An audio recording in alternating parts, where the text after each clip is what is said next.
The woman wanted to expose the true nature of her husband. She invited the other woman to confront her husband face to face. But when Chloe saw Catherine and her husband together, she didn't say a word and just turned around and left. Faced with her husband's confused questioning, Catherine realized that her husband didn't actually know Chloe at all, and Chloe told her that all those so-called intimate dates with her husband were fake. She had fallen into a trap set by Chloe. At that moment, her husband thought Catherine might be seeing someone else behind his back. He had been called out of school, but was told nothing. So, her husband angrily walked out of the restaurant. Catherine quickly ran after him.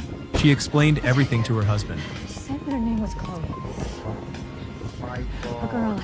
I asked her to do something to tempt you. I wanted to see what you were doing because I thought you were having an affair. I'm not cheating. I know Catherine. that now. I know, but at the time she said that she slept with you. Oh, this is ridiculous. She took my money, and she lied about sex with you.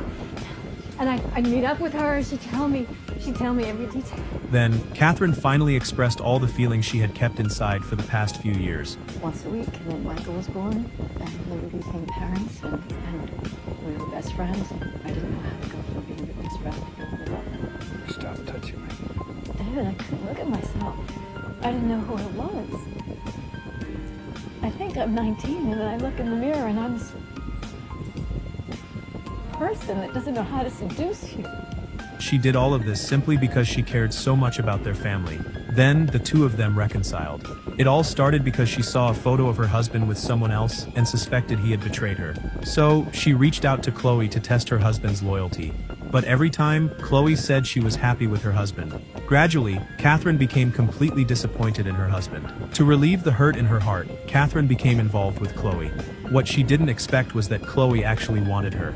That night, Catherine drove Chloe home. Before Chloe got out of the car, Chloe took out the hairpin she had given her when they first met. But Catherine had refused it. It was a keepsake from Chloe's mother.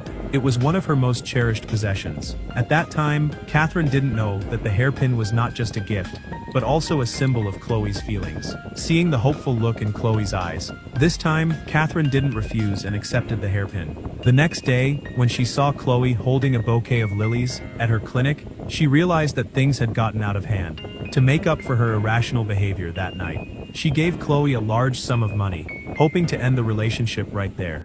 But this made Chloe feel deeply humiliated. She felt that using money to replace her feelings was an insult to her. But in the end, under Catherine's pressure, she reluctantly left the clinic. However, Chloe didn't want it to end like this. A few days later, she called Catherine again. She told her that David was still trying to meet her. She thought Catherine would still be sad and would come to her for comfort. But this time, Catherine took Chloe to confront her husband together. When the three of them